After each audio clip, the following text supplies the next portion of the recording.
السلام عليكم ورحمة الله وبركاته. طبعا هو فيديو يعني كلام في الكورة. كلام في الكورة من اللي بنشوفه في كل دوريات العالم. هل مانشستر بدأ يرجع السيتي؟ ده هيبان مع جوارديولا وشخصية جوارديولا، كمان بقية اللعيبة والفترة الشتوية هيتعمل فيها ايه؟ وايه اللي ممكن يساعد السيتي او لا؟ هل أرسنال قادر على منافسة ليفربول؟ أعتقد لا خبرات مايكل أرتيتا ولا دكة بدلاء مايكل أرتيتا ولا الإمكانيات المتاحة لمايكل أرتيتا ممكن تخليه يساعد أو ينافس ليفربول. الفريق اللي ممكن يكون يعني عنده مجموعة لعيبة، ويمكن كان في لقاء أحد الزملاء الإعلاميين في قناة أبو ظبي الرياضية،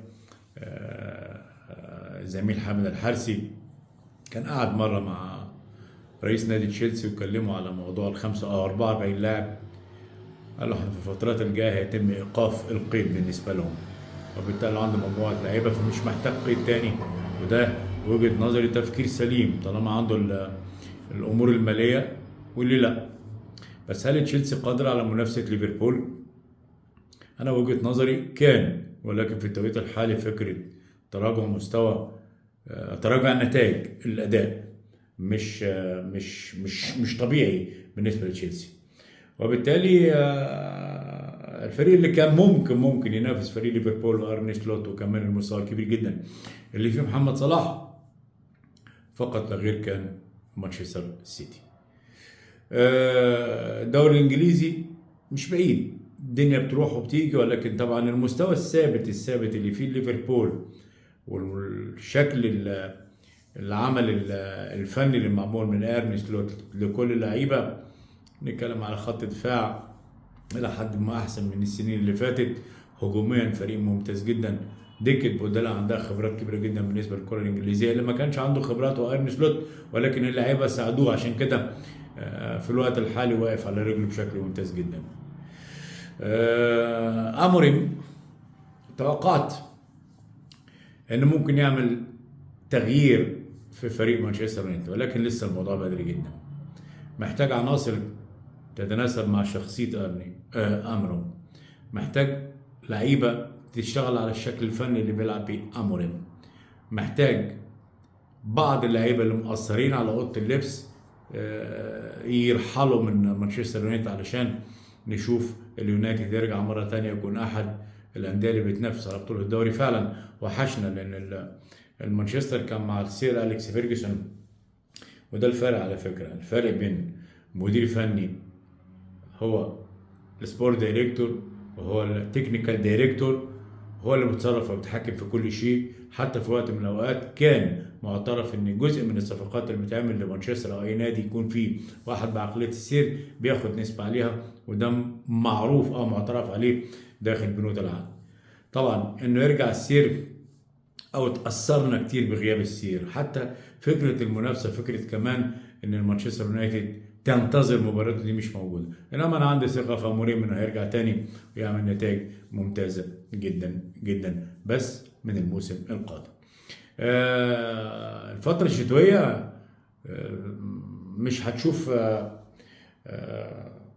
يعني تغييرات كتير جدا. انا بس اللي بيستوقفني يعني ليفربول ما عملش صفقه واحده السنه دي يا جماعه، والفريق بعد ما رحل جيرجن كلوب وتم تعاقد مع ارني سلوت، قلنا كلنا ان ممكن الفريق يهتز، لان طريقه يورجن في الضغط ما بيعملهاش ارني سلوت. ولكن اللعيبه بقى لها 6 7 سنين بتلعب بميكانيزم مختلف. لما يجي مدير فني تاني ريحهم شويه وعمل على الشكل الجماعي، ولعب في بعض الاوقات على الهجمات المرتده مستغل سرعات جاكبو وكمان محمد صلاح، ودانيو نينيز اللي خلاه واحد من اللعيبه المهمين جدا كرات الحربه، والثلاثه اللعيبه اللي في نص الملعب، بيوريني ان المدرب بسرعه دخل في جزئيه البريمير ليج، وبدا يكون مدرب هيكون في نهايه السيزون احد المفاجآت الكبيره جدا. مش عارف اذا كان يعني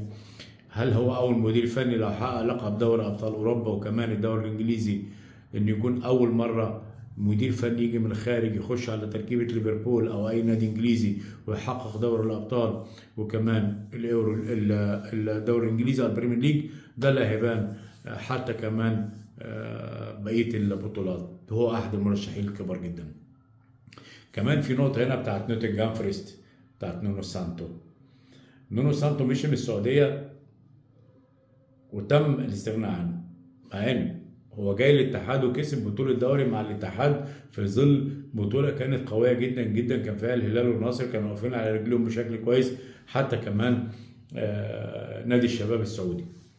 ويمشي يتم الاستغناء عن نونو سانتو ويروح نوتنغهام فورست في الوقت الحالي مركز رابع او خامس. بيورينا مدرب فعلا كبير يا جماعه. اولا عنده شخصيه، ثانيا فنيا عالي جدا، ثالثا بيعرف يقرا المنافس ويعمل تشكيلاته بشكل ممتاز. نونو سانتو مدرب احنا خسرناه في المنطقه العربيه، وان كان كسبناه مع الاتحاد سنه من السنوات. شفنا اتحاد قوي، شفنا اتحاد شرس، شفنا اتحاد بيلعب على الشكل الهجومي، وصعب جدا ان اي فرقه كانت تتعامل مع الاتحاد العميد. طبعا وجوده في نوتنغهام فورست انا شايف ان هو امر ممتاز جدا جدا. نروح على الدوري الايطالي. الدوري الايطالي النابولي في المركز الاول في ظل طبعا انشغال الميلان والانتر واليوفي واتلانتا، والمعني بالامر الانتر واتلانتا لان هم اصحاب المراكز الاولى. خساره كمان فيورنتينا وخساره لاتسيو. فيورنتينا خسر من نابولي في الارتيمي فرانكي 3-0، نتيجه كبيره جدا على فرقه عامله بدايه سيزون رائعه، انما طبعا في يعني دروب بسيط بالنسبه لفيورنتينا. نابولي فات 19 مباراه، نص الجدول او نص السيزون. يتبقى لنادي نابولي فقط لا غير 19 مباراه في كل البطولات. لا بيلعب دوري ابطال، ولا بيلعب اورو ليج، ولا بيلعب كونفرنس ليج، ولا خرج من الكاس. يتبقى 19 مباراه للفوز ببطوله الدوري، وممكن يعمل بعض الصفقات في الفتره الشتويه، على عكس المنافس اتلانتا بيلعب في دوري الابطال وبيلعب في الكاس، بينافس على بطوله الدوري. الانتر نفس الموضوع، بيلعب في الكاس وبيلعب في دوري الابطال وبيلعب في بطوله الدوري، وكان بيلعب في كاس السوبر وخسر امام ميلان. وبالتالي مين الاقرب للفوز ببطوله الدوري؟ وجهه نظري الشخصيه نابولي، لان عدد مباريات قليله جدا، فتره توقف وحيده بس اللي هتبقى في مارس، وبعد كده فتره التوقف الثانيه بعد نهايه الدوري في شهر 6. وبالتالي اكبر كم من اللعيبه بالنسبه لفريق نابولي متواجدين مع انطونيو كونتي، ما لهمش ضغوط طوال الاسبوع فبيتمرنوا معاه، فالفرقه فايقه حتى بعد خساره او